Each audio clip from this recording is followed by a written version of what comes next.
마가복음 8장 31절부터 35절 말씀입니다.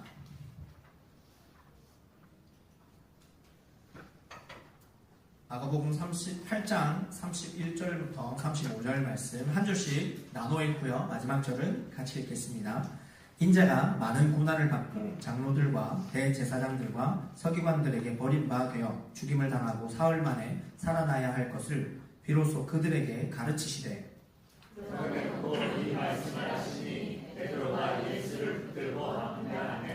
예수께서 돌이키사 제자들을 보시며 베드로를 꾸짖어 이르시되 사탄아 내 뒤로 물러가라. 내가 하나님의 일을 생각하지 아니하고 도리어 사람의 일을 생각하는도다 하시고 우리와 제자들을 불러 이르시되 누구든지 나를 따라오려거든 자기를 부인하고 자기 십자가를 지고 나를 따르라. 함께 있습니다.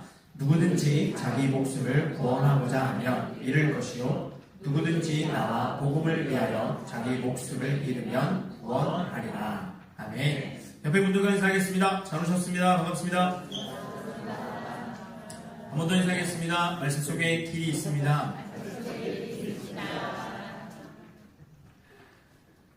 며칠 전 제가 어느 한 친구와 연락이 닿았는데 제가 한국에서 중등부 사역을 할 때 그때 있었던 친구입니다. 그래서 연락이 닿아서 진짜 수년 만에 연락을 주고받는데 참 반가운 소식이었습니다.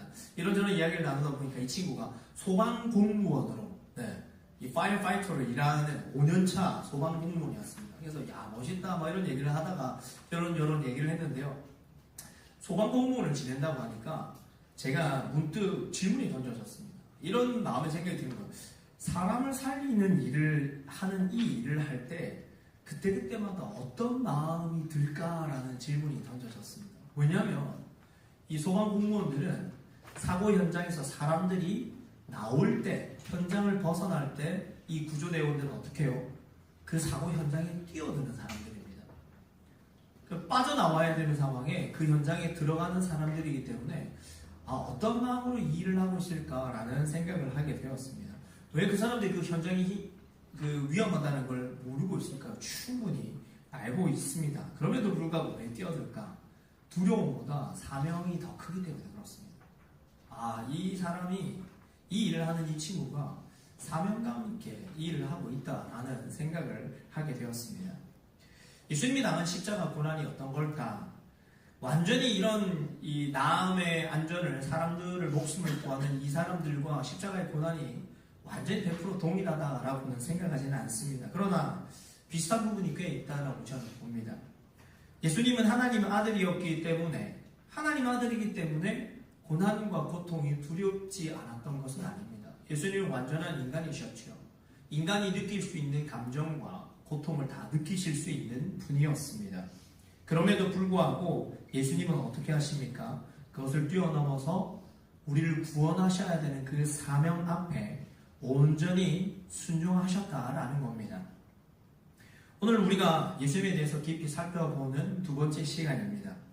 왜 예수님은 고난 받으셔야만 했는가? 왜 예수님이 그 고난의 길을 가셔야만 했는가에 대해서 말씀을 통해 살펴보고자 합니다. 오늘 이 말씀을 통해 우리가 꼭 새겨야 되는 것은 어떤 메시지인지 우리가 기억하고 또 예수님을 더 깊이 알아가면서 우리의 신앙이 성숙하고 성장해 갈 수 있는 시간이 되기를 주님의 이름으로 축복합니다.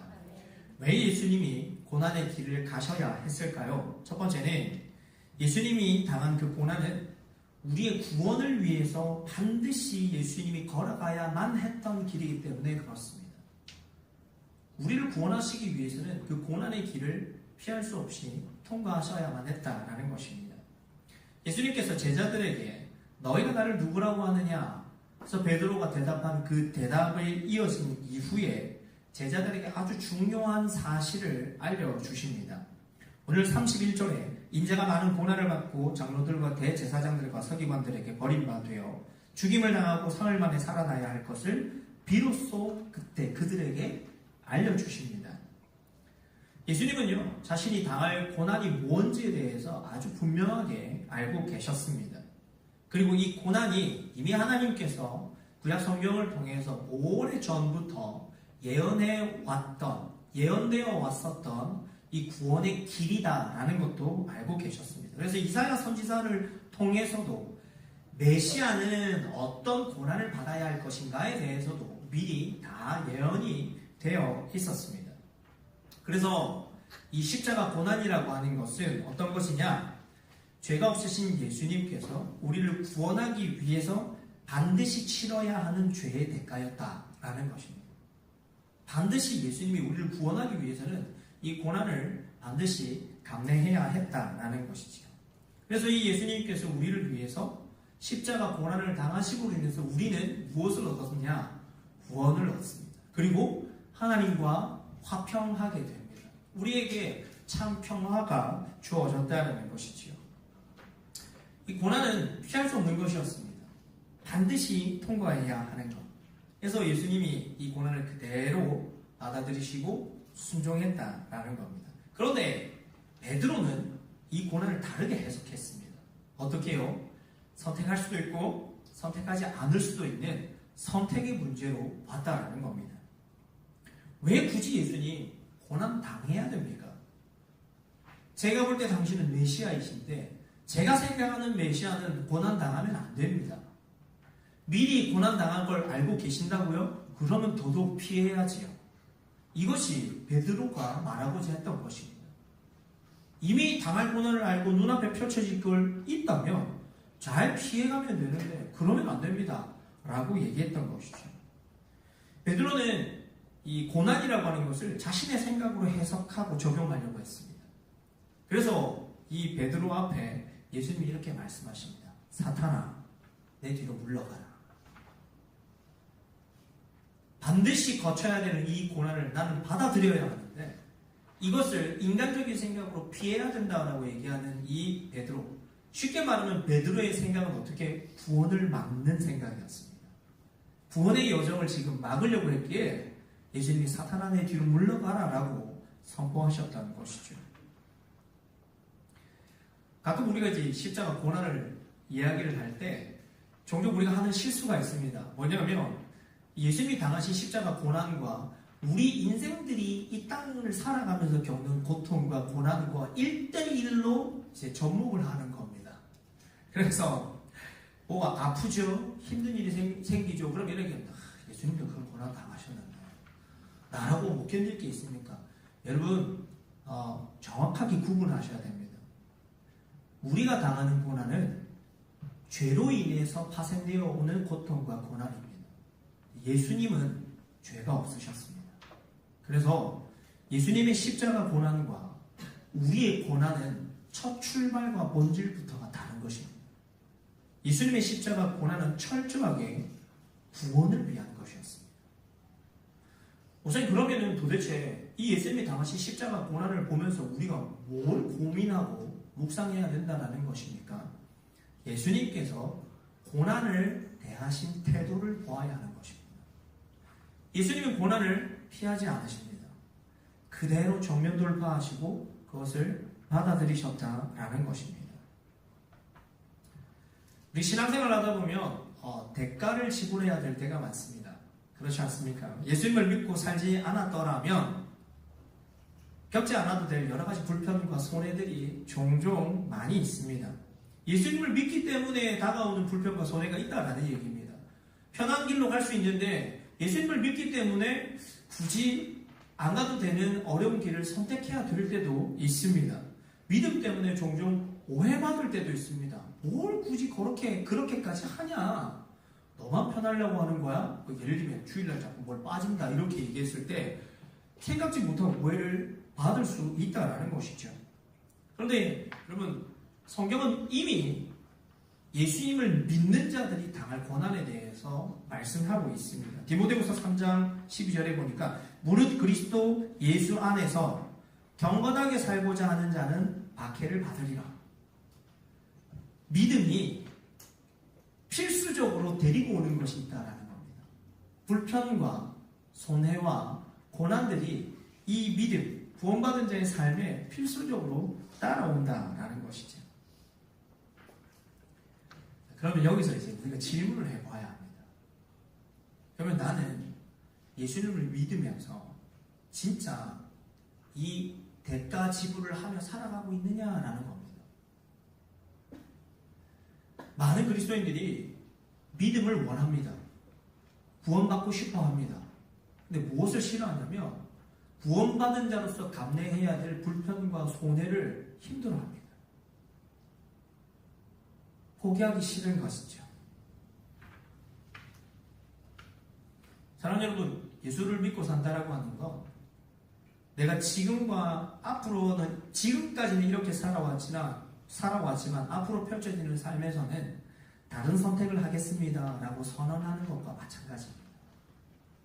예수님을 믿고 그분과 함께 산다라고 하는 건 따라오는 고난과 불편을 내가 감내할 준비가 되어 있습니다 라는 이 고백이다라는 거지요. 여러분, 그래서 우리는 따라오는 손해와 불편을 피하지 않아야 하고 그것을 잘 통과해야 한다라는 것입니다. 다시 한번 제가 좀 재차 강조를 드리고 싶습니다. 여러분, 우리가 인생을 살면서 겪는 나의 실수와 나의 연약함 때문에 벌어지는 그 일들을 보면서 아, 이게 내 십자가구나, 이게 내 고난이구나 라고 착각하시면 안 됩니다.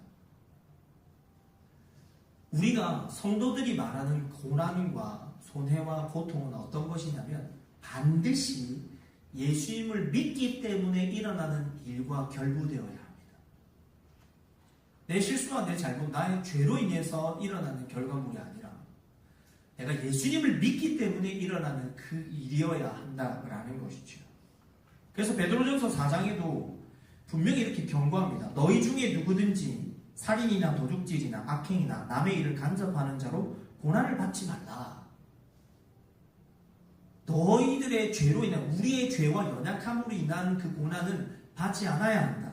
만일 그리스도인으로 고난을 받으면 예수님을 믿기 때문에 고난을 받으면 어떻게 하라고요? 부끄러워하지 말고 도리어 그 이름으로 하나님께 영광을 돌리라. 예수님을 믿기 때문에 받는 고난들이 있고 우리 죄와 연약함 때문에 받는 고난은 십자가 고난, 그게 진짜 고난이구나 라고 생각하면 안 된다는 것이죠. 여러분, 그래서 십자가 고난을 잘못 인용하지 마십시오. 정확하게 보셔야 합니다. 이런 측면에서 봤을 때 여러분, 편한 신앙생활이라고 하는 것은 없습니다. 예수님을 믿으니까 따라오는 불편과 어려움들이 반드시 있죠. 그래서 만약에 내가 지금 신앙생활을 하고 있는데 요즘 저 너무 편합니다. 거칠 것이 없습니다. 평안합니다. 여러분, 그 주님이 주신 그 평안을 그걸 말하는 게 아니고요. 고통도 없고 고난도 없고 거치는 것도 없고 불편도 없고 손해받는 것도 없다. 여러분, 한번 고민해 보십시오. 내가 진짜 예수 믿는 게 맞는 건지. 분명히 성경은 예수를 믿음으로 인해서 따라오는 고난이 있다라고 말씀합니다. 그리고 그것을 우리가 믿음으로 감내해야 된다라고 말씀합니다.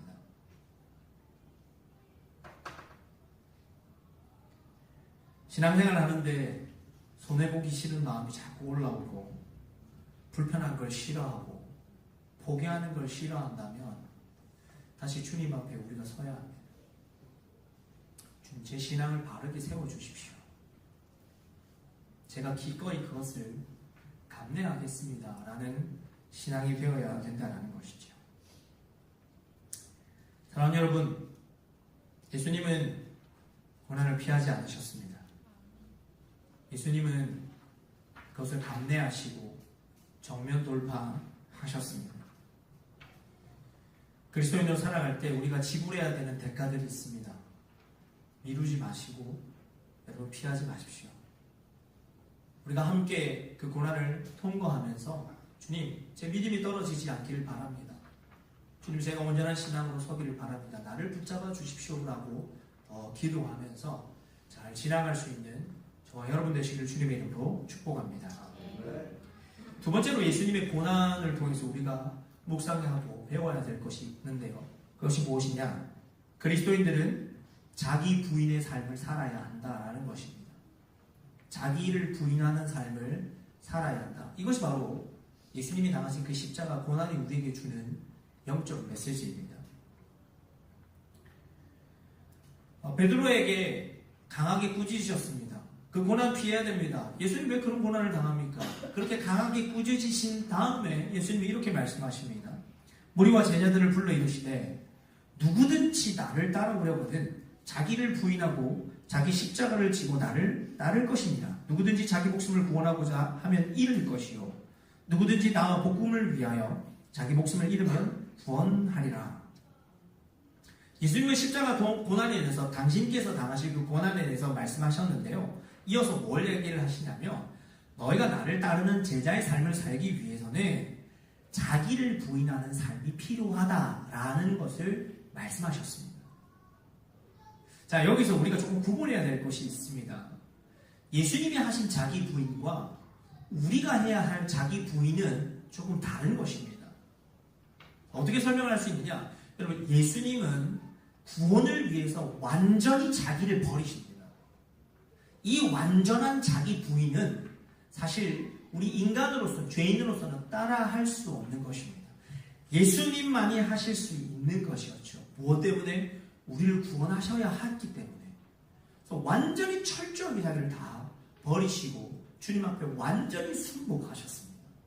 그래서 예수님의 그 기도를 보면 또 알 수 있습니다. 예수님께서 기도하실 때 아버지 할만하시면 할 수만 있다면 이 십자가 고난, 이 십자가 사명을 나에게서 좀 지나가게 해주십시오. 이 고난을 좀 넘어가면 안 됩니까?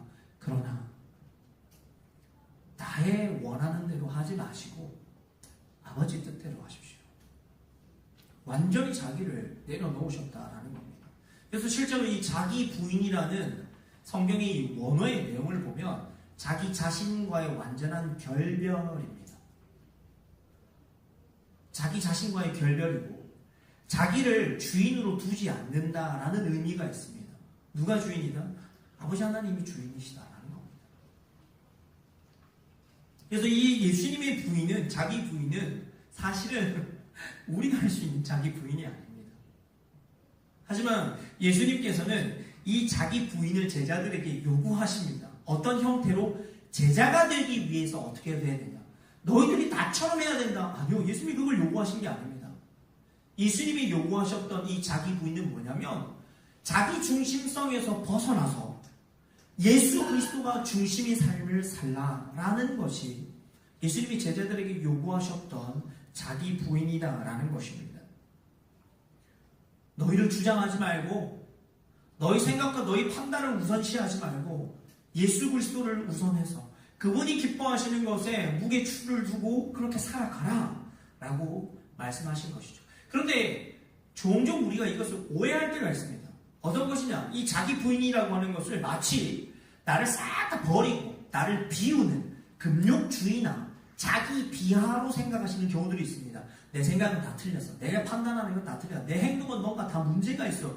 여러분, 이것은 자기 부인이 아니죠. 자기 비하입니다. 이순비 말씀하신 자기 부인이라고 하는 것은 뭐냐면 첫 번째 자기 부인의 단계가 무엇이냐면 주님, 저는 죄인입니다 라는 인정입니다. 죄인은 하나님이 기뻐하시는 완전한 뜻과 온전한 그 일들을 완전하게 행할 수 없는 불완전성이 있는 사람입니다. 내 연약함을 인정하는 것이죠. 주님, 저는 죄인입니다. 저는 연약합니다. 그래서 제가 하나님 기뻐하시는 일을 완전히 다 수행할 수는 없습니다. 그래서 어떻게 해요? 그래서 주님의 도우심이 필요합니다. 그래서 주님이 나를 이끌어 주셔야 합니다. 여러분, 이것이 뭐냐면 자기 부인의 첫걸음입니다. 내가 죄인임을 인정하는 것이죠. 그래서 바울이 얘기합니다. 내가 그리스도와 함께 십자가에 못 박혔나니 그런즉 이제는 내가 사는 것이 아니요 오직 내 안에 그리스도께서 사시는 것이라. 그러면 바울은 진짜 그렇게 살았느냐? 여러분, 바울도 다혈질이었고요. 성질 되게 급한 사람이었습니다. 함께 사역하는 사람이 자기 뜻대로 이 선교 여행에 따라오지 않는다고 나는 너랑 같이 못 있겠어. 너는 하나님의 종이 아니야. 떠나가. 결별을 선언했던 사람이 바울이었습니다. 바울 스스로도 고백합니다. 나는 공고한 자입니다. 난 연약한 자입니다. 나는 죄인입니다. 계속해서 고백했다라는 거죠. 여러분, 그래서 이 자기 부인이라고 하는 것은 점진적으로 이루어지는 겁니다. 어느 한 날은 내가 삘 받아서 진짜 오늘 자기 부인이 잘 됐다. 여러분, 한 10분만 지나면 자기 부인 안 됩니다. 그게 우리 인간입니다.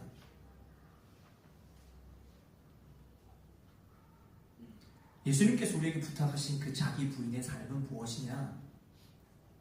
점차적으로 우리의 삶 가운데 예수님이 주인 되고 예수님보다 먼저 선택하는 것을 내려놓아라. 이것이 예수님이 부탁하신 자기 부인의 삶이었다라는 거죠. 그리스도인들 말고도요, 모든 인생, 모든 사람은요, 자기 부인을 아마 힘들어할 거라고 저는 생각합니다. 왜냐니까 자기 부인이라고 하는 것, 나를 내려놓는다는 것을 마치 내 감정, 내 생각, 판단, 행동 이런 것들을 다 안 해야 된다. 그냥 다 포기하고 그냥 나는 다 틀렸어 라고 생각하는, 그냥 자기를 싹 지우는 것처럼 생각하기 때문에 그렇습니다. 예수님이 말씀하신 자기 부인은 내 인격, 내 경험, 내 감정 모든 것들을 다 지우라가 아니라 나 중심적인 것에서 이제 물러나라 라는 것입니다. 여러분, 우리요 생각보다 진짜 자기 중심적인 거 알고 계십니까? 제가 집에서 우리 아이들을 어디 외출을 할 때 챙기다 보면은요, 애들이 제가 원하는 타이밍에 움직이지 않습니다. 저는 이 시간에 옷을 입어야 되고 챙겨야 되거든요. 애들은요 계속 놀고 싶어 합니다. 그러면 어떻게 해요? 제 중심적인 생각에 이 타이밍에 바지를 입어야 되고 여기에 서 있어야 되는데 없어요. 그럼 어떻게 됩니까? 감정이 격앙되기 시작합니다. 예수님이 아닌 나의 모습이 본래의 모습으로 나오기 시작합니다.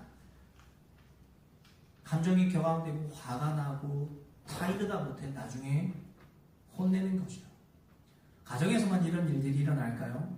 직장에서, 학교에서든 우리가 있는 삶의 현장에서 어디든지 다 일어납니다. 교회는요 마찬가지입니다. 우리가 교회 안에서 어떤 사역을 두고 꿈꿉니다. 복음을 전하자, 예수를 전하자, 우리 안에 있는 이 빛을 보여주자, 어떤 일을 기획을 합니다. 이 목적이 예수님을 전하는 일이기 때문에 어떻게 해서든지 이걸 잘해야 돼. 그러니까 어떻게 합니까? 이 일을 맡은 분들이 나 중심적으로 생각하기 시작합니다. 여기서 이렇게 돼야 되고, 여기서는 이런 일을 잘하는 사람이 들어야 되고, 여기서는 이런 사람이 있어야 돼. 여기서 이렇게 돼야 되고, 착착착착 돼야 돼. 그 일이 다 끝나고 나면 어떤 일들이 일어나는지 아십니까? 아무도 그 사람과 같이 함께 섬기려고 하지 않습니다. 왜요? 나 중심적인 사고와 판단과 계획들이 다 거기에 있기 때문에 그렇습니다. 정말 주님 중심으로 생각하고 내가 거기서 물러나는 것은 무엇입니까? 여러분, 목적이 선하다고 해서, 목표가 선하다고 해서 방법이 아무렇게 가서는 안 되죠. 목적이 선하다면 방법도 선하게 가야죠. 늦어도 괜찮습니다. 좀 못해도 괜찮습니다. 우리가 복음을 위해서, 예수를 전하기 위해서 어떤 일을 하려고 했다면 우리가 이 일을 준비하면서도 생각을 해야 됩니다.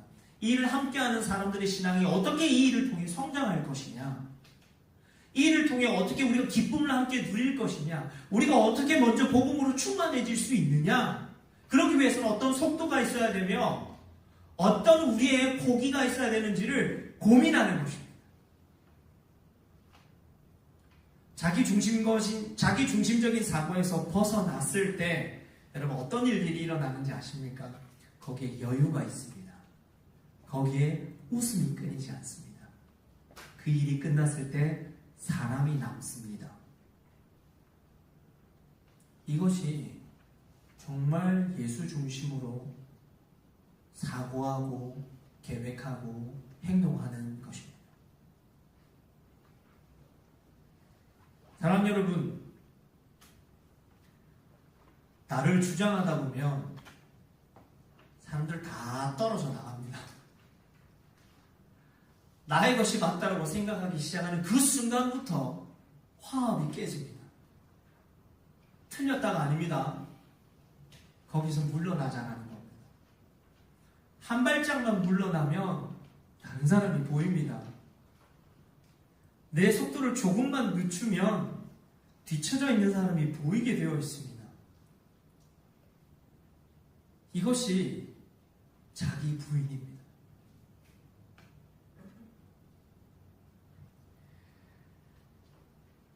예수님을 묵상하고 나 중심적인 것에서 벗어날 때 예수님이 이 교회 중심이 되실 것이고, 예수님이 우리 사역의 중심이 되실 것이고, 우리 신앙의 중심이 될 것입니다. 그 삶을 통해 정말 많은 이들이 신앙의 성장과 성숙도 맛볼 뿐만 아니라 우리를 통해 예수님이 온전히 증거될 줄 믿습니다. 말씀을 뵙습니다. 예수 믿고 살면 우리가 직면해야 하는 불편과 손해가 있습니다. 이렇게 피하고 저렇게 피하고 하지 마시고 정면 돌파하십시오. 아직 연약해서 저는 정면 돌파가 안 됩니다. 괜찮습니다. 그것 때문에 죄책감 가지지 마십시오. 하나님의 때가 되면 은혜가 부어지고 내 마음이 성장했을 때 하나님께서 정면 돌파할 수 있도록 해주십니다. 그 정면 돌파가 안 되는 순간을 맞이하고 있는 이들이 있다면 기도해 주십시오. 그때가 오기를, 함께 즐거워할 수 있기를. 우리를 인해서 예수님이 더 힘있게 증거되기를 기도합시다. 이번 한 주 여러분, 지금 여러분들이 서 있는 그 마음의 자리에서 한 발짝만 물러서십시오. 그리고 그곳에 주님이 앞서가시기를 바라십시오. 나를 내려놓을 때 하나님이 역사하실 것이고, 나를 내려놓을 때 주님께서 일하실 줄 믿습니다.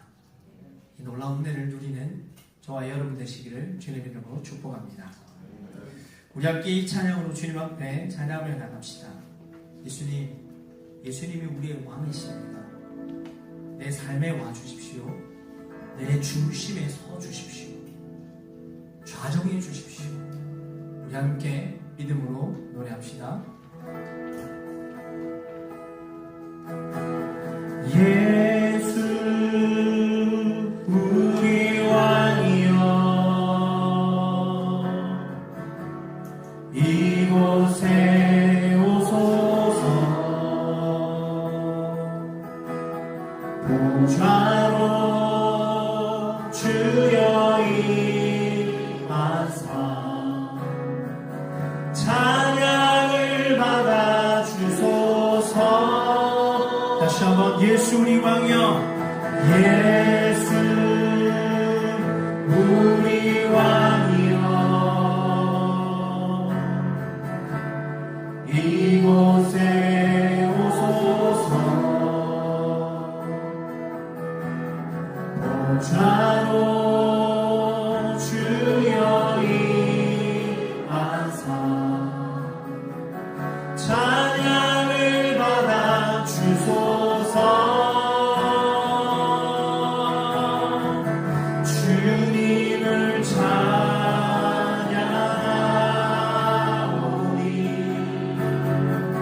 주님을 경배하오니 왕이신 예수여 오셔서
여러분, 신앙을 점검하십시오.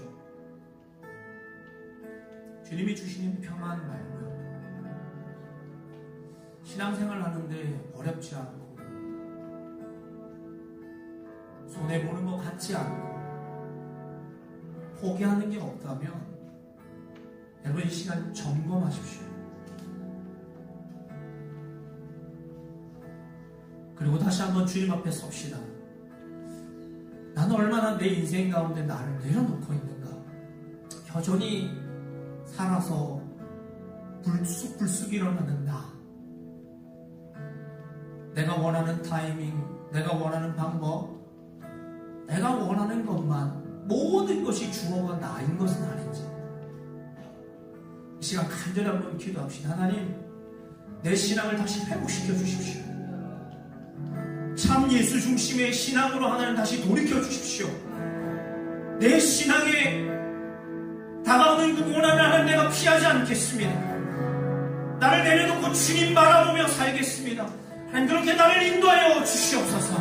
우리 시간 간절히 한번 주님 앞에 기도하며 나가